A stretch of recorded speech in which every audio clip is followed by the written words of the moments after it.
video.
aerobatic festivities.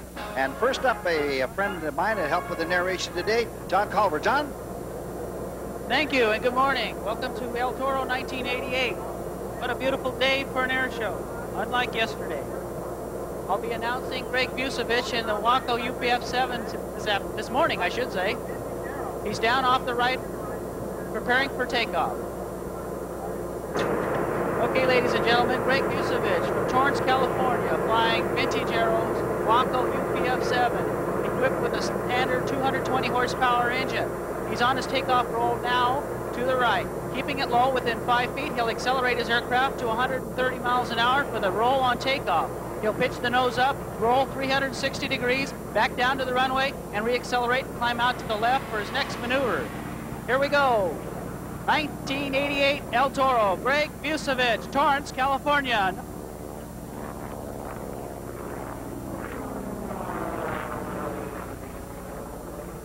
A nose up, full left aileron, right over the top, 360 degrees. Back down to the left center, picking up his airspeed, and we'll be climbing out to the left.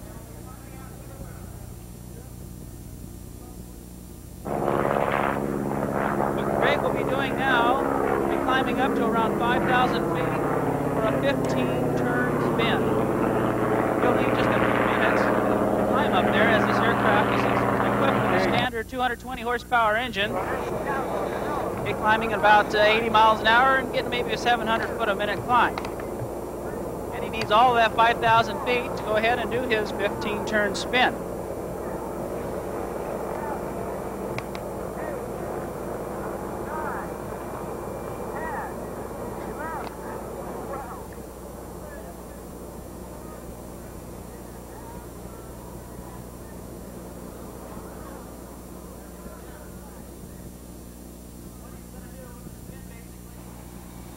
And now the power goes off. Stick back, full left rudder, down goes the nose. Let's count them out. 1, 2, 3, 4, 5, 6, 7, 8, 9, 10, 11, 12, 13, 14 and a half turn spin. Thank you, Waldo.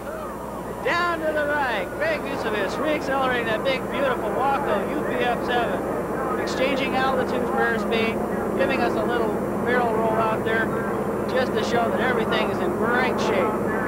Coming back in for the first maneuver, now he's going to be doing the Cuban 8 maneuver, which is an 8 laid right up on its side. If he had a smoke system, you would see the figure 8 laying right up on its side.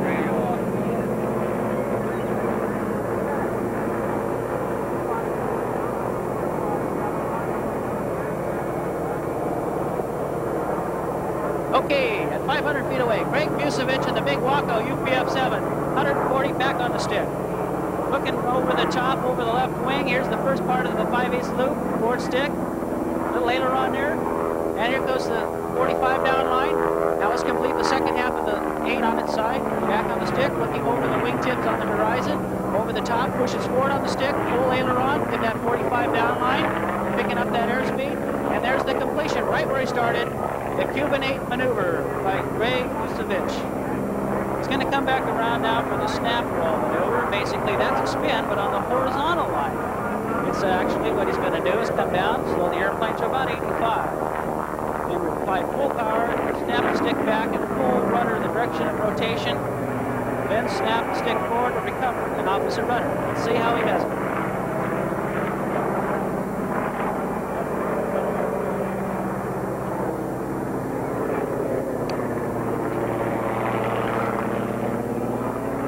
Okay, climbing out to the right, now he'll be coming around for the 8-point hesitation maneuver. Exchanging that altitude for airspeed. He'll need about 130 miles an hour. Let's count out the points, hesitation points. Should be 8 of them. As he pitches the nose up, here we go. Let's count it. 1, 2, 3, 4, 5, 6, 7, and 8. Beautifully done, Greg Busevich from Torrance, California. Nicely done, Greg. Okay, dropping the nose down, looking for that airspeed of about 140, just about clicking the wheels right off the dirt there. Back on the stick, About 4 Gs, he looks off the left wing to pick up his horizon, as you cannot see over the front. Then coming back down, pulling about 4 Gs, plastering him right down in the seat, looking straight ahead right at the Blue Angel aircraft. He'll be exchanging that altitude for airspeed, double check his instruments. Everything looks real good by giving us a little victory roll there. And he'll be coming around now for an under snap roll. In case you missed that, that's one of the tougher maneuvers to do, especially in a big airplane like the Waco. To get that aircraft right on heading and wings level on recovery as it rotates and your eyeballs are spinning around, it does take a lot of talent, and it is a very heavy aircraft. Okay, he'll be slowing up to about 85 once again, throttling back, checking his framing, snapping the stick back with full throttle. Rudder all the way forward, forward stick, opposite rudder, right on heading, right on wings level. Nicely done. Well done. Okay, the nose comes up, rolling that big Waco right up on its back, holding it inverted. Let's give him a big wave. There is Greg Busevich. And there's the bird of the Waco. Holds it upright, big grin on his face. He just loves that. Back right on with the power. And now we'll be coming back with the forward hesitation roll, which is half what you saw earlier. Each point is at 90 degrees. He'll stop the aircraft, and then he'll hesitate at it. Let's see if we can count this out at about 130 for the airspeed entry. Picking that nose up. Right about now, let's count them out here. 4-point hesitation. 1. And 2. 3. And 4. Beautifully done by Greg Busevich, Torrance, California. Now we'll be exchanging his altitude for a little speed. He'll be coming around into the slip maneuver, back down, and one little final pass here as a salute to the El Toro Air Show 1988, right on the deck with about 150. Little drop dusting technique there, and a beautiful victory roll to all you nice people out here today. You'll land that aircraft, just get it on shift ever so slightly, and just roll out right up for it.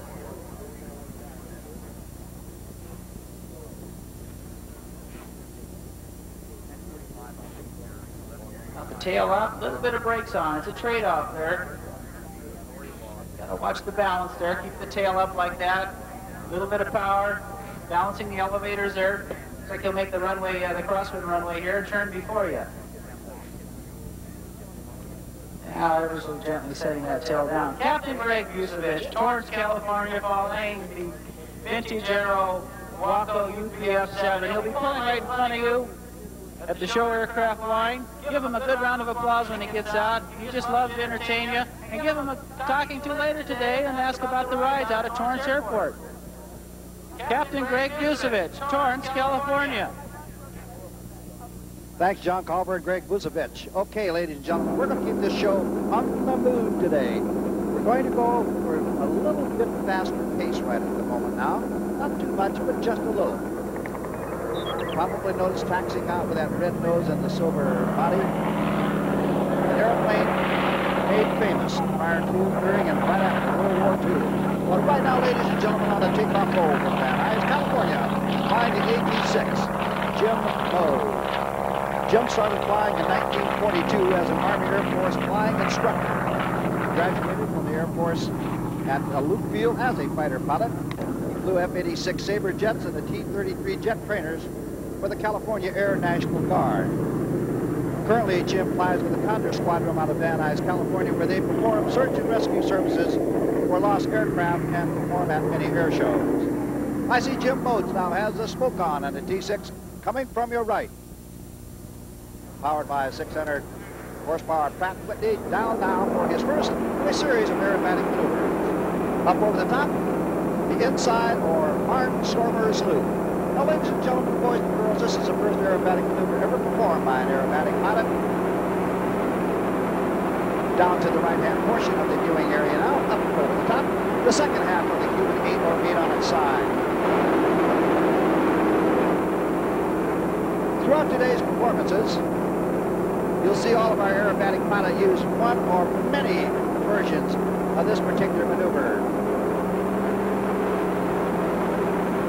Back in 1936 at an aerobatic competition down in Miami, Florida, an aerobatic pilot by the name of Glenn Colby was going to do an inside or an barnstormer sloop with a snap roll on top. The because of excessive speed, he was afraid he might hurt himself or his aircraft.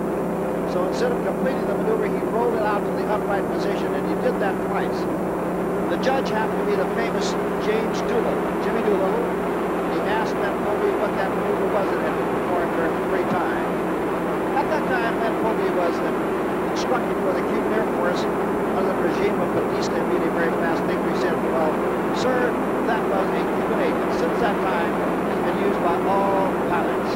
Coming over now, 1 over to the inverted, 2 and 3, and stopping now to the upright 4. The 4-point section for hesitation, go.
Gear extended. Again, the inside of large rollers loop, what we call the dirty configuration for an aircraft in the landing configuration.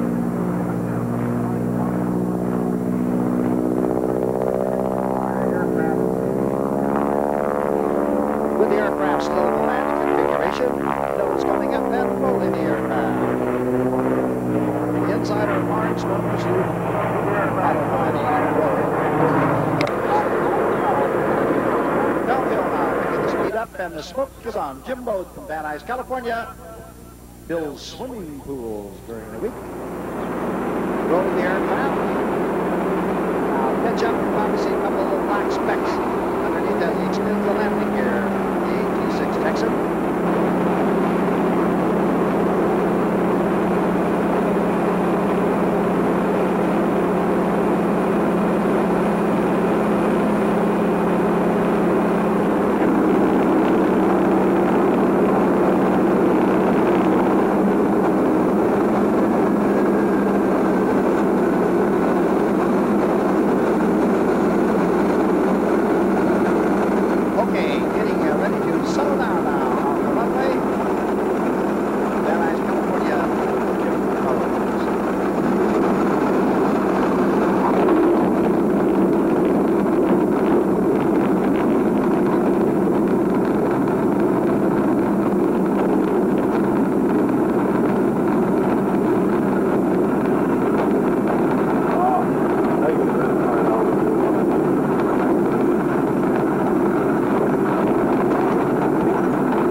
T6.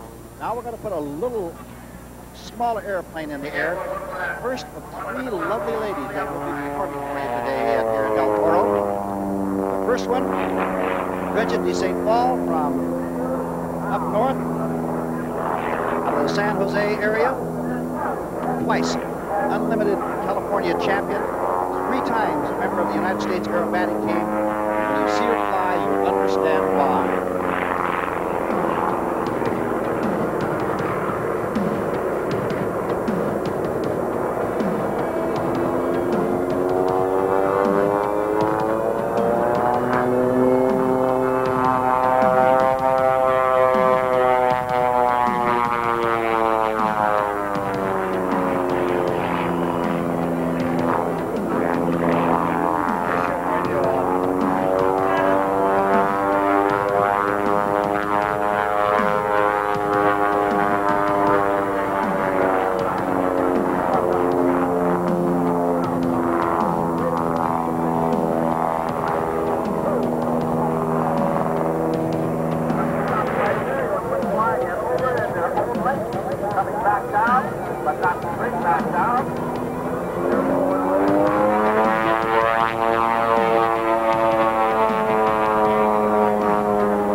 straight up. You'll start snapping once. Now back the other way. Continue to roll, continue to roll, continue to roll. Continuing to roll, continuing to roll. The cork rolls back down to the road and pay off right there. And there's the ground. She said, now I'm home.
Over the top, rolling the aircraft vertical now. Now, here we go there now.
You can see why this lady captured the unlimited category twice, and also a member of the United States Aerobatic Team on 3 separate occasions.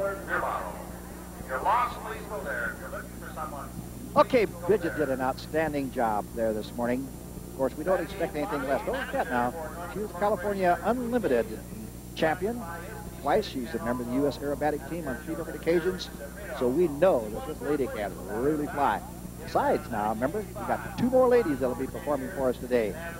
Tremendous air show talent that's been gathered for your viewing pleasure. Bridget comes taxiing in. I'll tell you a little bit something about the pilots that are about ready to fly. John Culver, the corporate pilot for Northrop, he flies King Air turboprop aircraft during the weekdays. And of course, on the weekends, he likes to spend it with times such as your nice folks here at air shows around the area. He's been flying since 1968, also has time in the Goodyear blimp, and the TD Airwolf helicopter. Randy DeFani is a manager for Northrop Corporation during the weekdays.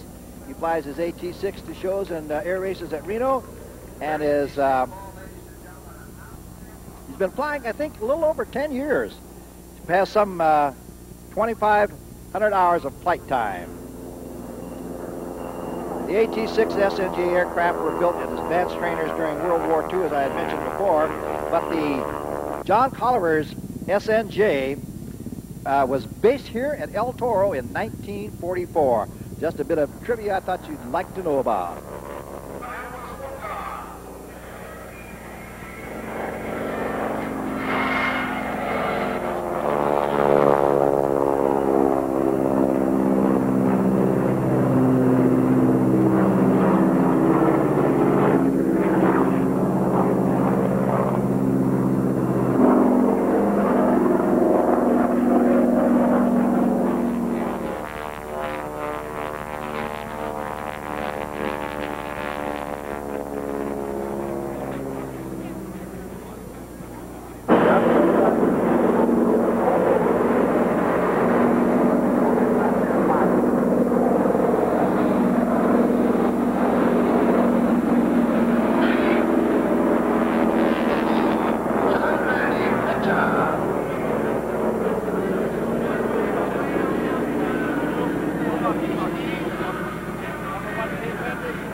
Good morning, ladies and gentlemen. Your United States Air Force and the 58th Tactical Training Wing of the Tactical Air Command would like to welcome you to El Toro Marine Corps Air Station. I'm Captain John Sangstacken from Woodbury, New York, your narrator for today's demonstration. Today you will see an F-16 Fighting Falcon, the Air Force's newest fighter aircraft, perform a flight demonstration to illustrate its outstanding performance capabilities. The F-16 first entered the operational inventory of the Tactical Air Command in 1979. And today, the United States has F-16 units in the Tactical Air Command, the United States Air Forces in Europe, the Pacific Air Forces, as well as the Air National Guard and the Air Force Reserve. Additionally, the Air Forces of many nations allied with the United States include the F-16 in their inventories. The pilot for today's demonstration is Major Johnny White from Shamet, Alabama. Major White is a veteran fighter pilot with over 1,500 hours of fighter time in the F-16 aircraft. On your right, you can see Major White taxiing his aircraft onto the runway as he prepares for takeoff. Today's F-16 is configured for air-to-air combat and weighs over 24,000 pounds. When configured for air-to-surface, it can carry an additional 12,000 pounds of externally loaded weapons and fuel. The aircraft design includes special features to enhance performance, maneuverability, and weapons delivery accuracy. Among these features are a blended wing body design with 4-body strakes, automatic leading-edge flaps, a fly-by-wire electronic flight control system with side stick controller, a 30-degree reclined seat, high visibility canopy, and computerized avionics systems. The Fighting Falcon is powered by a single Pratt & Whitney F-100 engine that produces over 25,000 pounds of thrust. That's more power than the entire starting lineup at the Indianapolis 500. By simply adding external tanks to its present configuration, Major White could fly this F-16 over 2,000 miles on its own fuel. With aerial refueling, the F-16 has deployed without any en route stops to such distant areas of interest to the United States as the Middle East and the Korean Peninsula. The Fighting Falcon has proven to be highly maintainable and reliable, and each one of our combat units maintains very high aircraft readiness rates. Today, Major White will demonstrate the aircraft's remarkable power by pulling up into a full Cuban 8 shortly after a 1,200-foot takeoff roll. During this maneuver, he will inscribe a figure 8 on its side over the field. On your right, you can see Major White beginning the takeoff roll.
performance in very low airspeeds, as these maximum performance rolls at only 170 miles per hour vividly illustrate.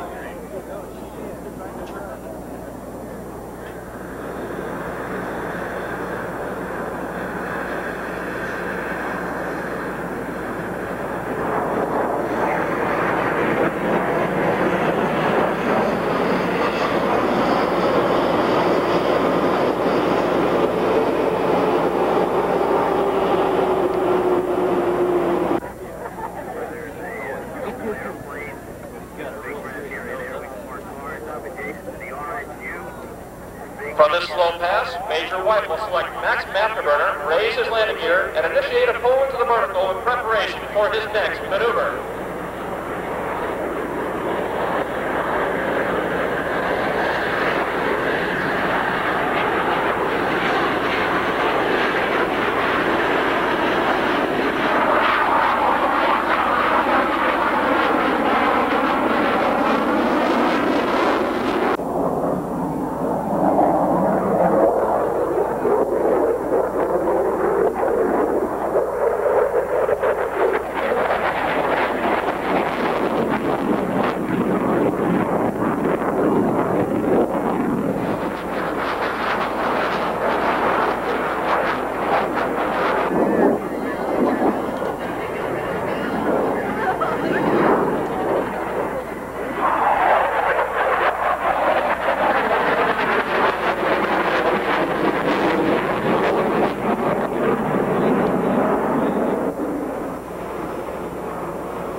Oklahoma.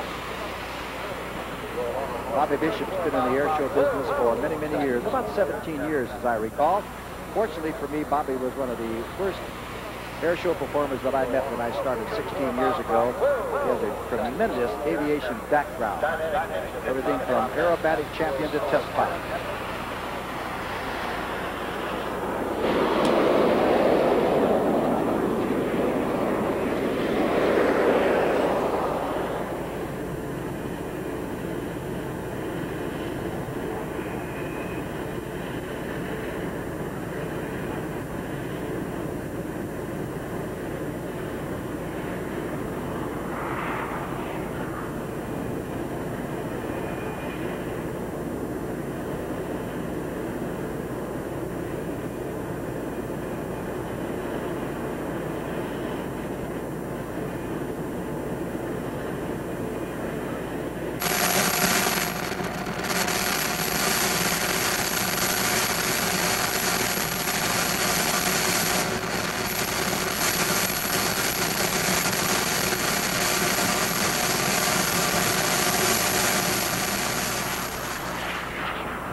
Okay, ladies and gentlemen, Bobby Bishop of Edmond, Oklahoma, from your left, in the world's tallest jet.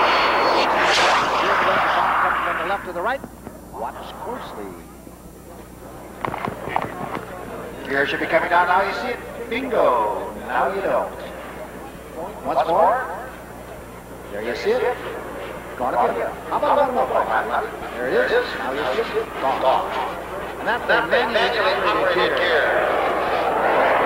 The world's smallest jet, the Coors Light Silver Bullet, 432 pounds, 12 by 17.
Okay, you have those little bitty wheels that you saw up and down real fast. And now Bobby Bishop will be taxiing in a Coors Light Silver Bullet.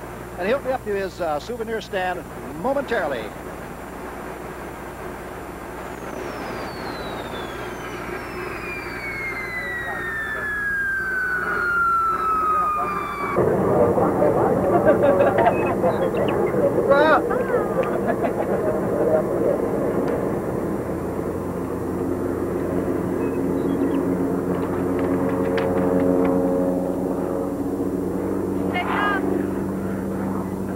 Okay, ladies and gentlemen, from the left, Joanne Osterud in the Hyperbike.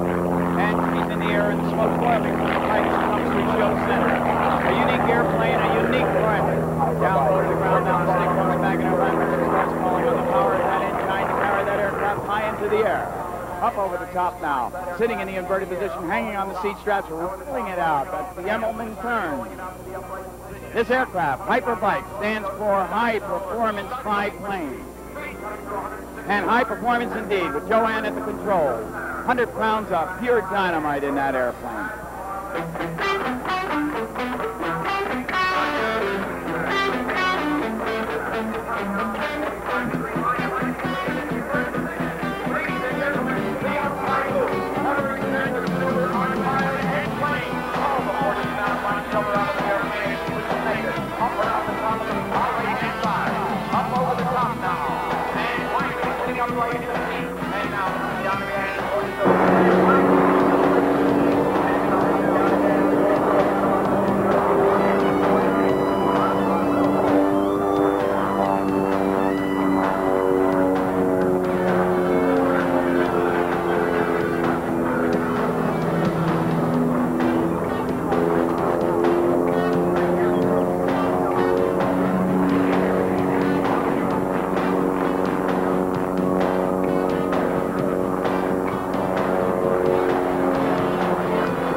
outstanding performance by this beautiful young lady.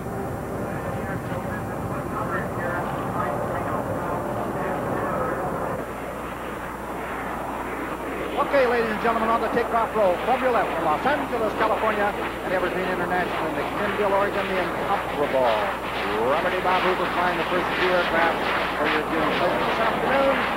This one, the Saberliner, or as the military knows it, the T-39. Those coming up in a rolling hello to you guys folks here at El Toro.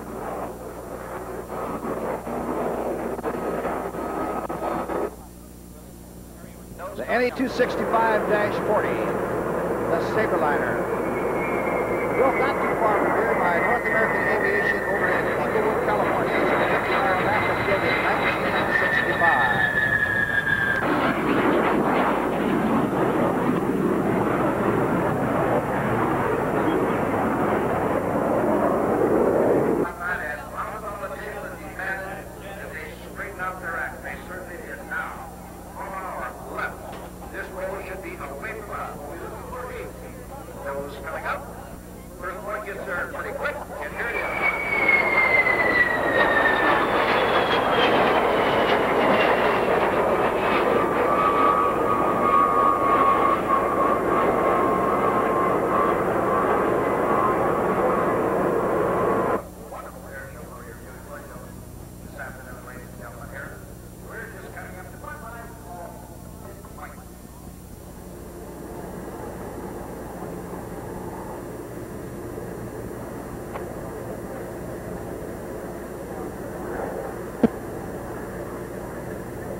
Touch on the right gear. Now, Bob will touch down on the left gear of the Shrike Commander. Then pitch down, roll, and touchdown.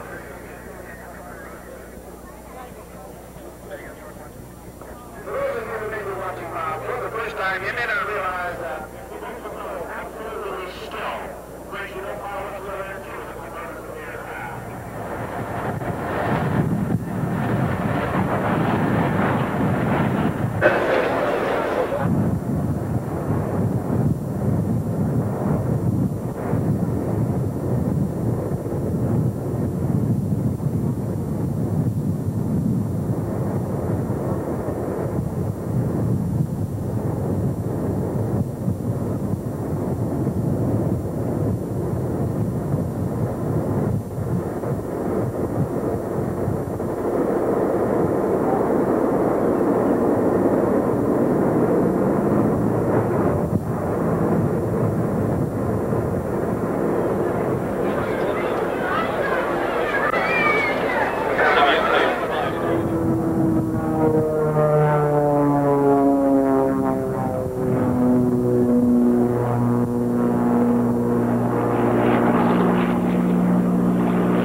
variety of Marine Corps aircraft will be taking off in preparation for a very special display of Marine firepower. Almost since the birth of military aviation, Marines have combined traditional ground combat with airborne support. This combination is today called the Marine Air Ground Task Force, and you are about to see it in action.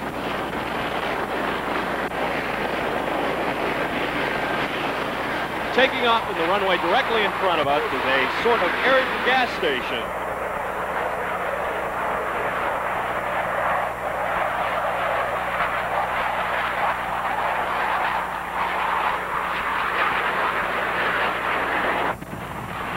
That's the KC-130 Hercules doing a jet-assisted takeoff.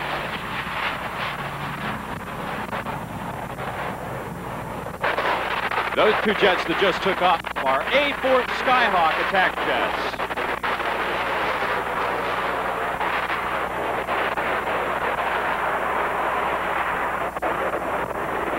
Taking off from the runway to our right is the AV-8B Harrier.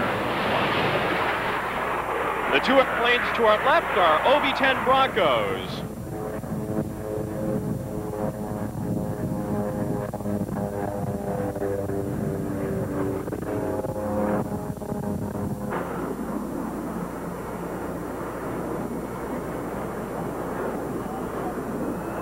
Taking off next from runway 7 right, 2 up the right, is a bird called the A-6 Intruder. The Intruder is capable of conducting its attack mission in any weather, which seems appropriate today. Look again to your left, and you'll see two of the newest members of the Marine Air Team, the FA-18 Hornets.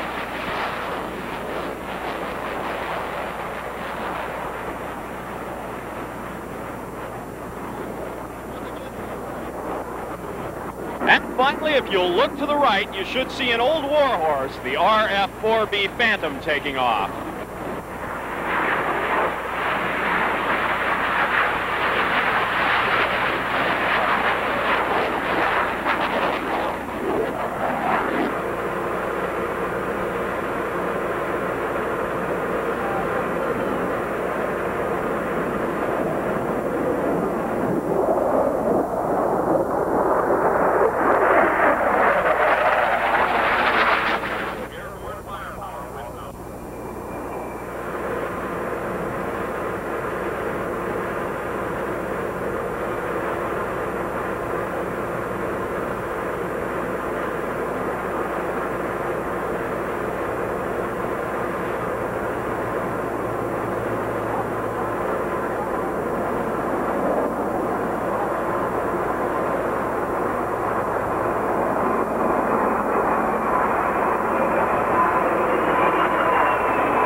To those of you to my left, you won't be able to see him for a few moments, but those of you down to the right-hand portion of the viewing area, on the takeoff roll.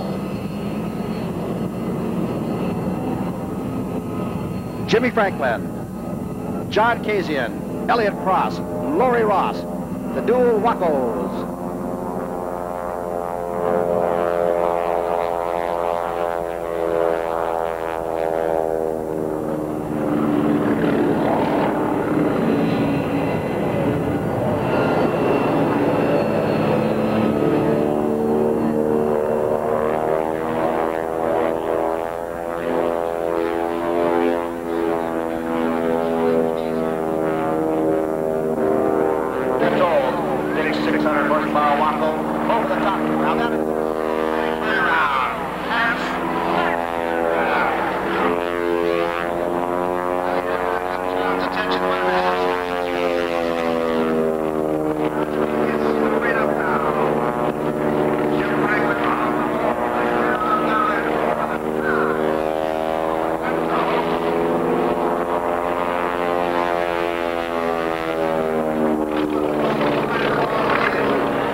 now slightly to the right and below the tail slide through the road split one more time.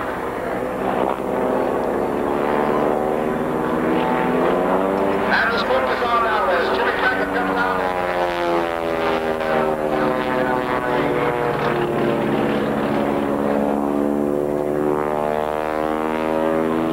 Up over the top, coming downhill. John Casey in the lead. Johnny Casey to the right.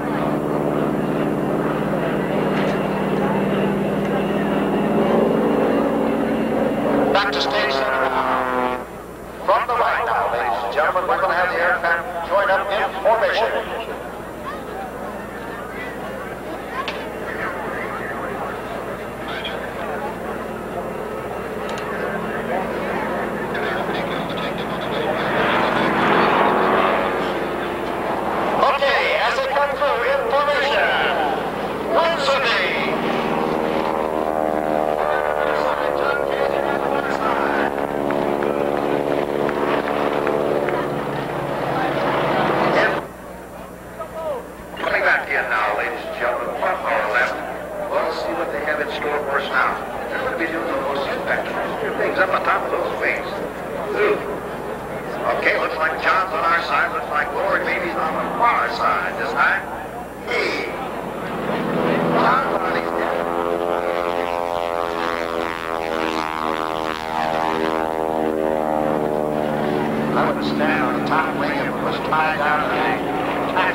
There's John upside down on his head. The headstand for a flutter on the, what we would call the sprinting move.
I tell you, that's a great, great air show performance out there, ladies and gentlemen. Let me tell you, yesterday they performed when it was cold and rainy. You can believe true professionals.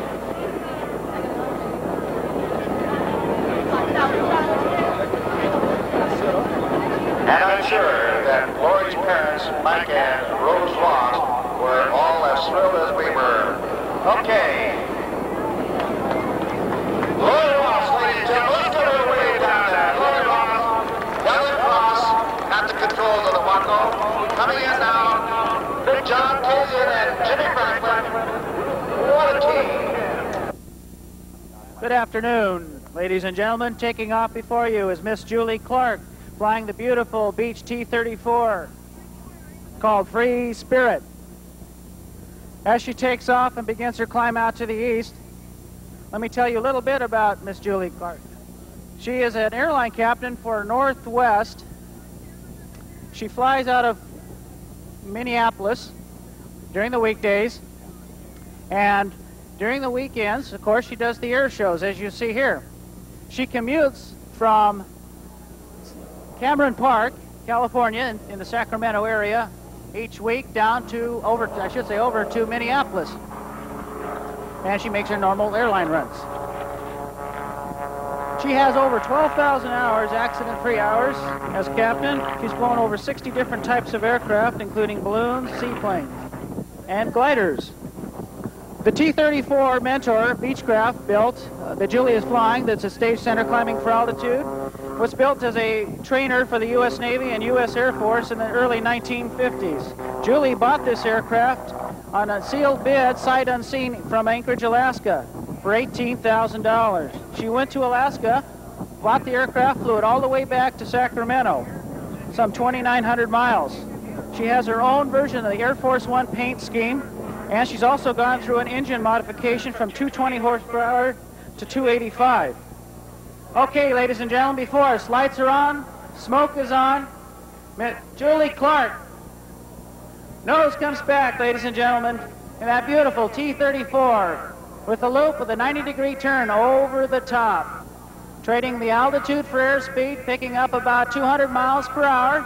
She'll be going into the next maneuver, which is the hammerhead stall turn. Pulling the aircraft vertical, she'll look off the left wingtip, board pressure to hold the nose perfectly straight up. At exactly zero airspeed, she'll kick full left rudder, outside aileron. The aircraft just about to a complete stop. Beautiful, Julie. If tomorrow all the things were gone I'd worked for all my life, and I had to start again with just my children and my wife. Thank my lucky stars to be living here today, 'cause the flag still stands for freedom, and they can't take that away. And I'm proud to be an American, where at least I know I'm free. And I won't forget the men who died, who gave that right to me. And I gladly stand up next to you and defend her still today. 'Cause there ain't no doubt I love this land. God bless the USA.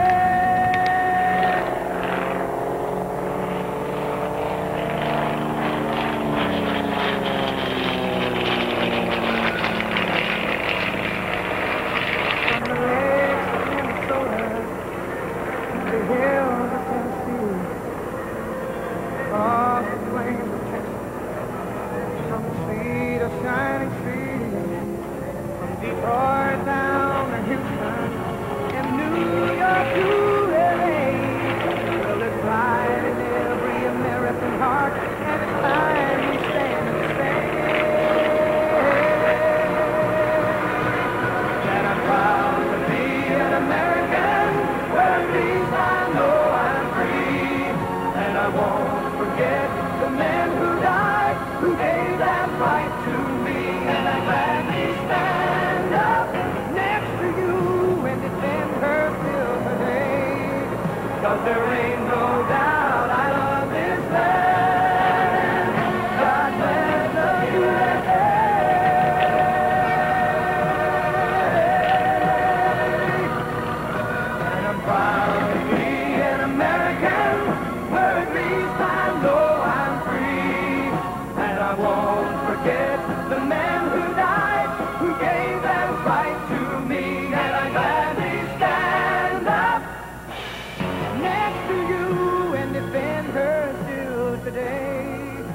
there ain't no doubt I love this.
This program with this news.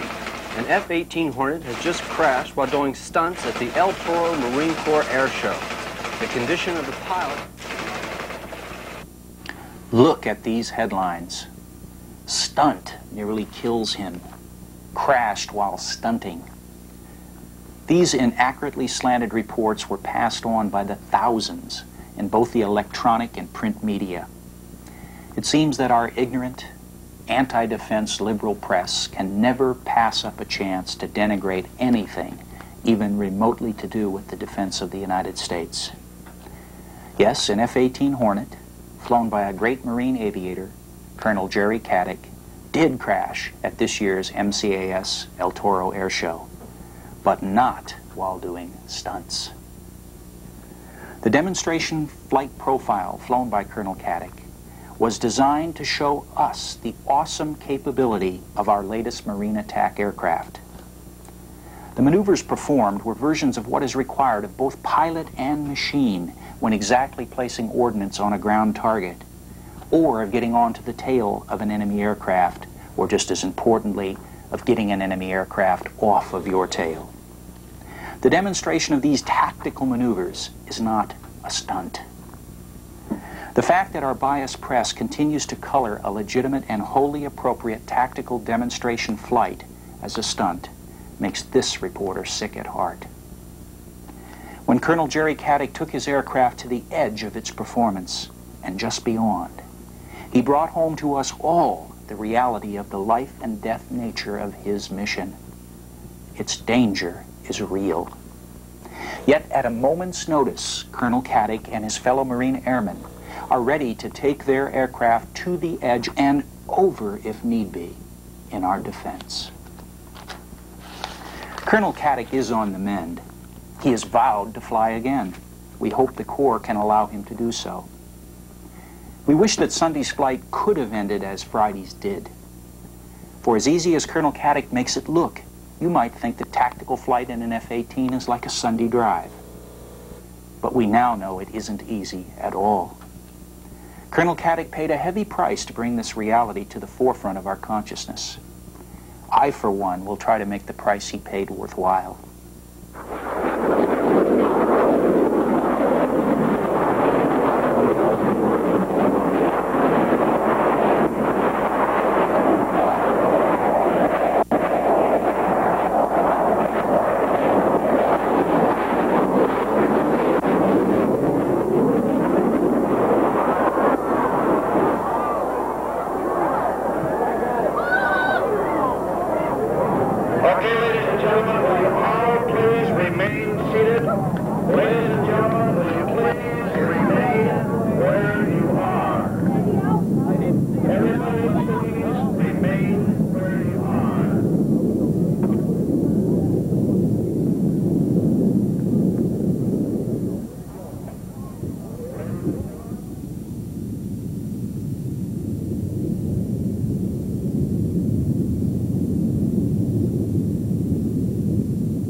Thank you for your cooperation. The rescue people will handle the situation. Please remain where you are.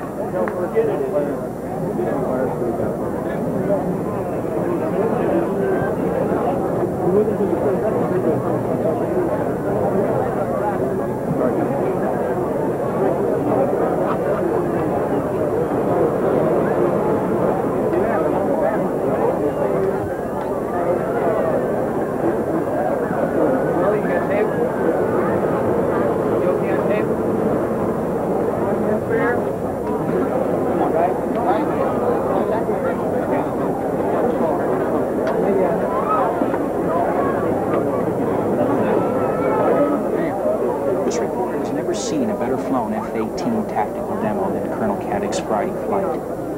Let's look at it now. Bob Brown reporting for World Aviation Video Magazines.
El Toro 88. We're here with Lieutenant Doug McLean, Blue Angel number 7. Hi, Doug. Hi, how are you? Fine, thank you. You guys are going to put on an awesome show for us today, but before we get into the talking about the show, tell us about your history in the Navy and what it takes to become a Blue. Okay, I've been in the Navy going on 10 years. Been flying airplanes. Started back in 1979, 78, I guess, and I'm an A6 pilot by trade from Whidbey Island. I spent 3 years on the Midway, flying off the Midway in VA 115, and spent 2.5 years up at the A6 replacement squadron up in Whidbey Island. And how did you get chosen for the Blues? Probably pretty lucky. You know, actually, there's we each consider ourselves pretty fortunate to get this assignment, but it's totally a voluntary program for the pilots and for all the people. You have to meet some specific requirements before you're eligible. You need to have 1,500 hours in a tactical jet, have completed your first sea tour, you know, with the experience that goes with that, and then basically get the endorsements from your commanding officers and different people you've worked with and for. What's your job right now with the Blues, and how long will you be with them, and where will you move up? Okay, I'm number 7 pilot, so I fly the news media people as well as do the narration for the flight demonstration this afternoon. And I do this as number 7 for 1 year, and then I move into the demonstration either as number 3 or number 6, you know, and as one of the solos or into the diamond formation for another 2 years. So I'm with the team actually the longest of anyone at 3 years. How about your training schedule? It's pretty intensive. Not so much necessarily for myself, but for the other guys. We pull into El Centro, California on about the 11th of January every year, and we spend 3 months out in the desert practicing our formations and flying out in the desert where we've got good weather and real good conditions. At the same time, I fly a lot of VIPs, a lot of news media people, as well as practice my narration for the show season coming up. With that training schedule, Doug, it would seem to me that you guys don't get a whole lot of time off. That's true. We don't spend a whole lot of time at home. I'm on the road as a little bit more than everyone else, about 300 plus days a year, and I spend Monday and Tuesday back in Pensacola, and then Wednesday morning I'm back on the road going to the next show site usually. When we come to the West Coast, we usually try and stay 2 to 3 weeks, you know, and get several shows out during that time period. But no, we don't spend a lot of time at home. Tell us about the F-18. F-18 is really a neat airplane. It's state-of-the-art. You know, it's the newest thing going, and we're very proud to have it on the team. The airplane adds a light to the air show business that basically we feel that it's made the air show safer. You know, with the high-tech airplane that we fly, it's able to do a lot of things that the A4 was not able to do. Now, some people, you know, we hear comments that, you know, I don't think it really looks as good in formation as the A4. But for the overall addition to the team, it was long overdue. Let's say that. Absolute awesome performance. Oh, it really is. You know, we're even doing some new things with the airplane this year. The power that we have with the F-18 is awesome. You know, we're almost 1-to-1 thrust-to-weight ratio at takeoff weight, and when you have that kind of power, you can do a lot of things in the business. And you're back to a formation landing this year also, right? Sure are. Yep, we're doing what we call little V landings, where we land 3 airplanes at once.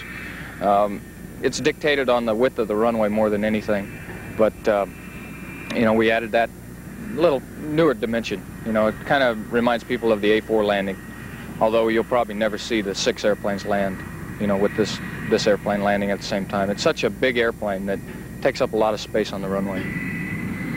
Anything that you would like to add for our viewing audience, Doug? Anything you'd like to tell the folks out there?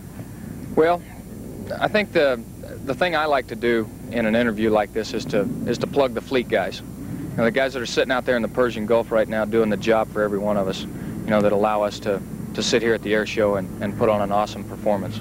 Those are the guys that are the real heroes. You know, people come out to see us, but quite honestly, we pay a lot of attention to the guys that are really out on the front line, and I like to put a plug in for them too. Thank you very much, Doug. Well spoken, and we'll put a plug in for the Blue Angels, and Doug has promised us an absolutely awesome show today, and we're going to get it. World Aviation Video, El Toro 88. Good afternoon, ladies and gentlemen. Your United States Navy Flight Demonstration Squadron takes pleasure in performing for you this our 8th flight demonstration of the 1988 season. This is Lieutenant Doug McLean, narrator for the Blue Angels. Since 1946, the Blue Angels have had the rare privilege of demonstrating to the American public the precision techniques of naval aviation, hoping to inspire our young men and women to pursue careers in the United States Navy and Marine Corps. The maneuvers you will see demonstrated here this afternoon are coordinated tactical techniques developed by Navy and Marine pilots, both in peacetime training and actual combat. These maneuvers are neither stunts nor daring feats, but are refinements of basic techniques taught to every prospective naval aviator. Here at El Toro, California, we will be demonstrating these maneuvers at a very low altitude in traditional Blue Angel formation, so that you may see and take pride in the precise fashion in which your Navy and Marine Corps pilots are trained to fly. The Blue Angels fly the McDonnell Douglas FA-18 Hornet, a single-seat strike fighter, versions of which have been operational throughout the fleet since 1983. The Blue Angels taxi in tight formation, just as you will see them perform here this afternoon. For this degree of precision has become a trademark of the Blue Angels since first established 42 years ago. 16 officers and 95 enlisted personnel comprise the Navy Flight Demonstration Squadron. 4 of the demonstration pilots fly in the tight diamond formation, while 2 fly as solos, the maximum performance demonstrators. They're on the runway now, established in that fingertip formation. They'll accelerate their engines to 85% power, carefully check their engine instruments, and respond to Commander Rood with a thumbs up indicating they're ready to go. With a thumbs up from each of his wingmen, Commander Rood will call, smoke on, off brakes, burners ready now, and the Blue Angel diamond will be rolling. From the right, the Blue Angels, 1988.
roger. Make right traffic, runway 26 right. Report downwind of beam at tower. Wind 29013, altimeter 2990.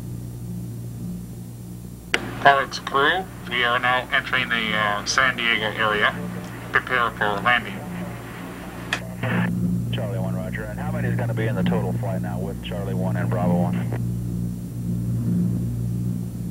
There's at least 6 bombers and I don't know how many fighters. Charlie 1.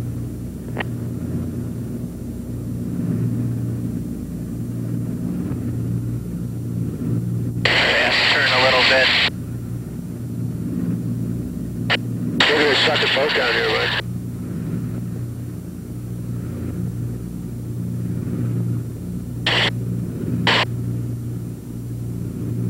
Okay, Bravo 1 needs to kick it up and see some bombers back to Brown.